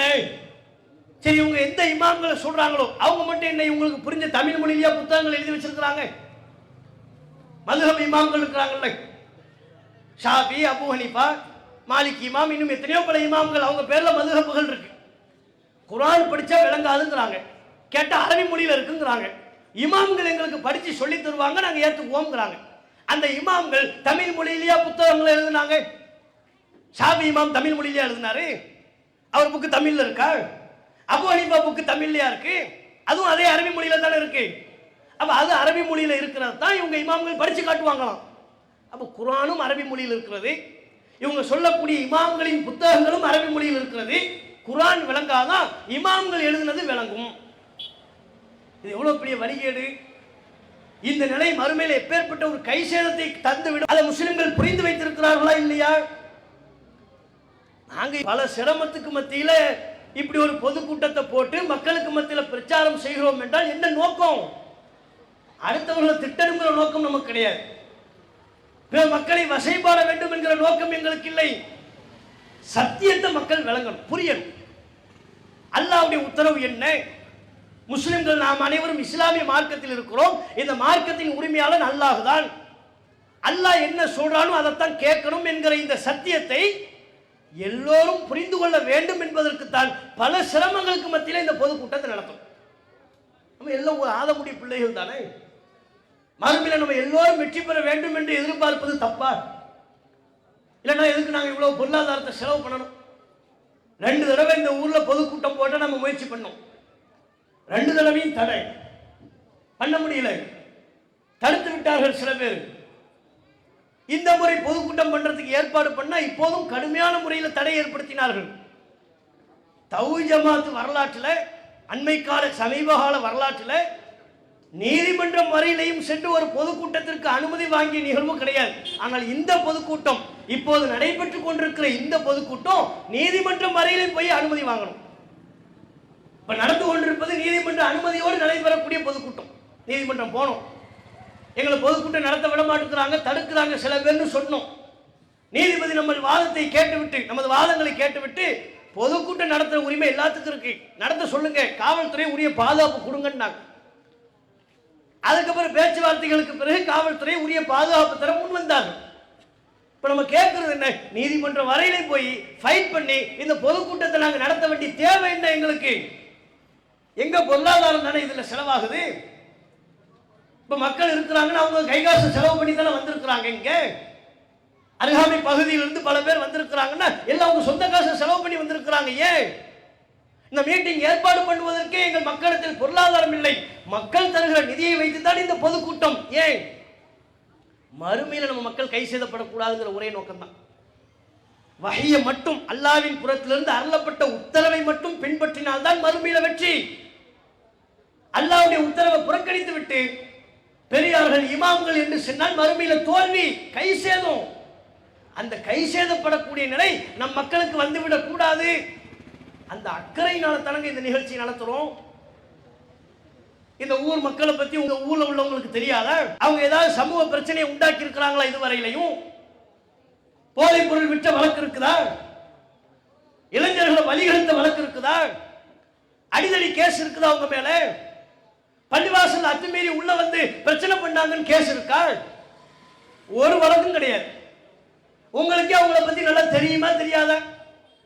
அப்ப நாங்க இங்க ஒரு பொதுக்கூட்டம் பண்ணோம்னா எதை பண்ணுவோம்? இளைஞர்களை நல்வழிப்படுத்துவதற்கு பொதுக்கூட்டம் நடத்துவோம். ஆரம்பத்தில் உரையில் உங்களுக்கு சொன்னாங்க, நம்ம இளைய சமுதாயம் சீர்கட்டு போயிட்டு இருக்கிறாங்க, போதைப் பொருள் பழக்க வழக்கத்திற்கு அடிமையாகி கொண்டிருக்கிறார்கள், தடுக்க கடமைப்பட்ட காவல்துறையும் அரசும் வேடிக்கை பார்க்கிறது, உரிய விதத்தில் எதிர்கொள்ள தயங்குகிறது. நாம தான் விழிப்புணர்வா இருக்கணும், நம்ம பிள்ளைகளை நாம தான் காப்பாற்றணும். இந்த விழிப்புணர்வு பிரச்சாரத்தை செய்வதில் என்ன பிரச்சனை? மார்க்கத்தை ஏற்றுக்கொண்டிருக்கிறோம். அல்லாஹ் குர்ஆனில் மிக தெளிவாக சொல்கிறான், வஅத்தஸிமூ பிஹப்லில்லாஹி ஜமீஆ, அல்லாஹ்வின் கயிற்றை அனைவரும் சேர்ந்து பலமாக பிடித்துக் கொள்ளுங்கள், வலா தஃபர்ரகு, அதில் நீங்கள் பிரிந்து விடாதீர்கள், ஒற்றுமையா இருக்கணும். எதுல? அல்லாஹ் சொன்னதை கேட்போம் என்பதுல. அதுல பிரிந்து விடக் கூடாது என்கிறான். அதுக்கு தானே பொதுக்கூட்டம் நடத்துறோம். நாங்க பொதுக்கூட்டம் நடத்தி என்ன பிரச்சனையை நாங்க உண்டாக்க போறோமா? சமூகத்தில் குழப்பத்தை உண்டாக்க போறோமா? இதுதாங்க மார்க்கம்னு சொல்ல போறோம். அதுக்கு எதுக்கு பிரச்சனை? அதுக்கு எதுக்கு தடை? அது எதுக்கு வேண்டாம்னு சொல்லணும்? மக்களை கூட இதில் நம்ம குறை சொல்ல முடியாதுங்க. அவங்க அப்பாவிகள் அவர்களுக்கு ஒன்றும் தெரியாது. முஸ்லிம் அரசியல் கட்சிகளில் உள்ள ஒரு சில அரசியல்வாதிகள் அவர்களின் தவறான வழிகாட்டலின் பேரில் தான் இந்த ஊர்ல நாம பொதுக்கூட்டம் நடத்தக்கூடாது என்று கங்கணம் கட்டி செயல்படுகிறார்கள். காவல்துறைக்கு தவறான செய்தியை பரப்புகிறார்கள். அப்ப ஒரு விஷயத்தை நீங்க தெளிவா புரிந்து கொள்ளணும். அல்லாஹ் குர்ஆனில் சொன்னதின்படி இந்த உலகத்தில் நம்ம வாழும் பொழுது அல்லாஹ் சொன்ன உத்தரவை ஏற்றுக்கொள்ளாமல் பெரியார் முன்னோர்னு சொன்னோம்னா மறுமையில கை சேதம் என்று அல்லாஹ் குறிப்பிடுகிறான். யௌமத்து கல்லபு உஜூஹுஹும் ஃபின்னார், அந்நாளில் சில முகங்கள் நரகில் புரட்டப்படும். யகூலுன யா லைத்தனா அத்தாஅன அல்லாஹ் வ அத்தாஅன ரசூல், நாங்க அல்லாஹ்வுக்கும் தூதருக்கும் கட்டுப்பட்டிருக்க கூடாதா? அவ்வளவுதான் டாபிக். வெற்றி எதுல தான்? வஹீ செய்தி, அல்லாஹ்வுடைய உத்தரவுல தான். மாநபி வழியில் தான் வெற்றி இருக்கிறது. அல்லாஹ்வுக்கு நாங்கள் கட்டுப்பட்டிருக்க கூடாதா? தூதருக்கு நாங்கள் கட்டுப்பட்டிருக்க கூடாதா? இன்னா அத்தாஅனா சாதத்தனா வ குபராஅனா, எங்களில் உள்ள தலைவர்களுக்கும் பெரியார்களுக்கும் நாங்கள் கட்டுப்பட்டோம். ஃபஅவல்லுன சபீல், அவர்கள் எங்களை வழிகெடுத்து விட்டார்கள். தலைவர்கள் எங்களை வழிகெடுத்துட்டாங்க, பெரியார்கள் எங்களை வழிகெடுத்துட்டாங்க, முன்னோர்கள் எங்களை வழிகெடுத்துட்டாங்க. எப்போ புலம்புவாங்க? இப்ப தெரியாது, மறுமையில புலம்ப வேண்டிய நிலை வரும். வஹீ செய்தியை பின்பற்ற மறுத்துவிட்டால் மறுமை நாள் அந்த மக்கள் புலம்புவார்கள்.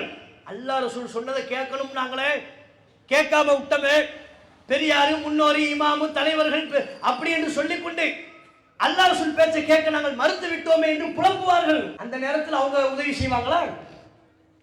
இவங்க யாரையெல்லாம் மகான்கள் பெரியார்கள் என்று சொல்லி அவங்களை பின்பற்றுவதாக சொல்கிறார்களோ மறுமை நாள் அவர்களும் கைவிரித்து விடுவார்கள். அல்லாஹ் ஒவ்வொருத்தவங்களையும் கூப்பிட்டு கேட்பாங்க. ஈசா நபியை அல்லாஹ் விட்டு வைக்க மாட்டேங்கிறாங்க. தன்னால் அனுப்பப்பட்ட இறை தூதர் ஈசா நபி அல்லாஹ் கூப்பிடுறாங்க. அவங்க தாயார் மரியமே அல்லாஹ் அழைக்கிறாங்க. எல்லார் முன்னிலையிலையும் ரெண்டு பேரையும் அல்லாஹ் விசாரணை செய்கிறான். நீங்க தான் மக்களுக்கு சொன்னீங்களா? என்னன்னு பயத்தோட கேட்பாங்க. உங்களை வணங்கும்படி மக்களுக்கு சொன்னீங்களா? இறைவா இல்லை, நாங்க இருந்தவரையில் அவங்களை கண்காணிச்சோம். உன்னை இறைவனாகிய உன்னை வணங்கும்படி தான் சொன்னோம்.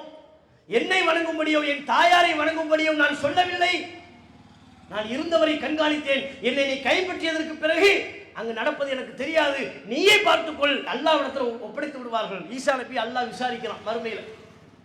ஒரு நபியின் பேரால் அனாச்சாரங்கள் நடைபெறுகின்ற பொழுது நபியவே அல்லாஹ் விசாரிக்கிறான்னா நாம மகான்கள் சொல்லக்கூடியவர்களை விட்டுருவாங்களா? யார் யாரெல்லாம் மகான் என்று சொல்லிக் கொண்டிருக்கிறோமோ, எந்தெந்த இமாம்கள் பெரியார்கள் பெயரை சொல்லி மக்கள் வழிகெடுக்கப்படுகிறார்களோ அத்தனை பேரையும் அல்லாஹ் ஒன்று திரட்டுவான். ஒவ்வொரு ஆளியா தனித்தனியா கூப்பிடுவான். முஹைதீன் அப்துல் காதர் ஜெயிலானி அவரும் வந்தாகணும், அல்லாஹ்விடத்தில் பதில் சொல்லி ஆகணும். ஷாவுல் பாதுஷா அவரும் வந்தாகணும், அல்லாஹ்விடத்தில் பதில் சொல்லி ஆகணும். தக்கல பீரப்பா அவரும் வந்தாகணும், அல்லாஹ்விடத்தில் பதில் சொல்லி ஆகணும். இன்னும் தமிழகம் முழுக்க இருக்கக்கூடிய யாரா இருந்தாலும் சரி, அவர்களின் பேரால் மக்கள் வழியெடுக்கப்பட்டால் அனைவரும் வந்தாகணும். அல்லாஹ் கேட்பான், நீங்க தான் சொன்னீங்களா மக்களுக்கு? உங்களிடத்துல துவா செய்யும்படி சொன்னீர்களா? உங்க சமாதியில வழிபாடு செய்யும்படி சொன்னீர்களா? கேட்பான் அல்லாஹ். இன்றைக்கு எந்த இமாம்கள் மகான்கள் உங்களை காப்பாற்றுவதாக நம்புகிறார்களோ மறுமை நாள் அல்லாஹ் விசாரிக்கின்ற பொழுது கைவிரித்து விடுவார்கள். இறைவா, எங்களுக்கு ஒன்றும் தெரியாது, எனக்கு தெரியாது இறைவா, நான் இருந்தவரையிலே உன்னைத்தான் வணங்கினேன், உன்னை வணங்கும்படிதான் மக்களுக்கு சொன்னேன், எனக்கும் இவர்களுக்கும் எந்த சம்பந்தமும் இல்லை, நீயே பார்த்துக்கொள், அல்லாஹ்விடத்தில் சொல்லி விடுவார்கள். அப்ப கை செய்தப்பட்டு நிற்கிறது யாரு? மக்கள் தானே கை செய்தப்பட்டு நிற்கணும். அந்த நிலை உங்களுக்கு ஏற்பட்டு விடக் கூடாது என்கிற சகோதர பாசத்தில் தான் இந்த பொதுக்கூட்டம். நீங்க விழிப்புணர்வு பெறணும். இமாம்கள் என்ன சொன்னாலும் மார்க்கம் என்கிற அந்த சிந்தனையிலிருந்து வெளிவரணும். காலம் காலமாக நம்ம ஊரில் கடைபிடிக்கப்படுகிற கலாச்சாரம் எதுவோ அதுதான் இஸ்லாம் என்கிற மாயையிலிருந்து விலகி வரணும். தவறான வழிநடத்திலிருந்து விடுபட்டு விலகி நாம கடைபிடிக்கக்கூடிய இஸ்லாம் உண்மையிலே இஸ்லாமா? நான் எப்படி தொழுகிறனோ இப்படித்தான் அல்லாஹ் தொழ சொன்னானா? நபிகள் நாயகம் இப்படித்தான் தொழ சொன்னார்களா? ஒன்றையும் பார்க்கணும். நம்முடைய நம்பிக்கை, நம்முடைய செயல்பாடு, நம்முடைய வணக்க வழிபாடு, நம்முடைய அன்றாட காரியங்கள் அனைத்தையும் இஸ்லாத்திற்கு உட்பட்டதாக இருக்கிறதா, இஸ்லாத்தை மீறியதாக இருக்கிறதா என்று சிந்திக்க வேண்டிய கடமை இருக்கிறது. சிந்திக்க தவறினால் நஷ்டம் உங்களுக்கு தான். மறுமையில புலம்புகின்ற பொழுது யாரும் காப்பாற்ற முன் வர மாட்டார்கள். அல்லாஹ் எங்களையும் விசாரிப்பான்ல. உன் கண்ணுக்கு முன்னால உன் சகோதரன் மார்க்கத்தின் பேரால் பல அனாச்சாரங்களை செஞ்சானே, அதை தடுத்தியா, தப்புன்னு சொன்னியா, நல்லா கேட்பான். அல்லாஹ் மறுமையில கேட்கும் பொழுது நாங்க பதில் சொல்றோம், இறைவா கையில காசு இல்லாத போதும் எங்க சொந்த காசை போட்டு கஷ்டப்பட்டு பல தடைகளை மீறி எங்க சக்திக்கு உட்பட்டு பல்வேறு முயற்சிகளை செய்து பொதுக்கூட்டம் நடத்தி நாங்க மார்க்கத்தை எடுத்து சொன்னோம் இறைவா, சொல்லணும்ல நாங்க. அதை தவிர்த்து வேற எந்த நோக்கமும் இல்லை. நீங்க யாரும் நீங்கள் யாருக்காவது தெரியுமா? லோக்கல்ல உள்ள மக்களை தவிர்த்து வேற யாருக்கு என்னன்னு தெரியும்? உங்களோட மண்ணு கட்டி எங்களுக்கு என்ன ஆக போற, இந்த உலகத்தில் என்ன நன்மை என்ன பலன் இருக்கிறது? மறுமை வெற்றி என்கிற அந்த ஒரு நோக்கத்தை தவிர, மறுமையில் நாம் அனைவரும் ஒரு சேர சொர்க்கத்தில் செல்ல வேண்டும் என்கிற அந்த ஆசையை தவிர்த்து வேறு எந்த பகையோ விரோதமோ குரோதமோ எதுவும் எங்களுக்கு கிடையாது. இதனை மக்கள் மிக தெளிவாக நீங்கள் புரிந்து கொள்ள வேண்டும். அதுக்குதான் இவ்வளவு சிரமப்படுறோம். இதை நீங்கள் சரியான முறையில் சிந்திப்பீர்களானால் மறுமை நாளில் நாம் அனைவரும் மிக மகிழ்ச்சியாக சுவனத்தில் செல்லக்கூடிய ஒரு வாய்ப்பு கிடைக்கும். அப்படிப்பட்ட ஒரு நல்ல வாய்ப்பினை அல்லாஹ் ரப்பல் ஆலமீன் நம் அனைவருக்கும் தந்தருவானாக என்று கேட்டு என்னுடைய உரையை நிறைவு செய்து கொள்கிறேன். அஸ்ஸலாமு அலைக்கும் வரஹ்மத்துல்லாஹி வபரகாத்துஹு. இஸ்லாம் மற்றும் சமுதாய செய்திகளை அறிந்து கொள்ள தமிழ்நாடு தௌஹீத் ஜமாஅத் யூடியூப் பக்கத்தை உடனடியாக சப்ஸ்கிரைப் செய்து கொள்ளுங்கள். மேலும் பெல் பட்டனையும் கிளிக் செய்து கொள்ளுங்கள்.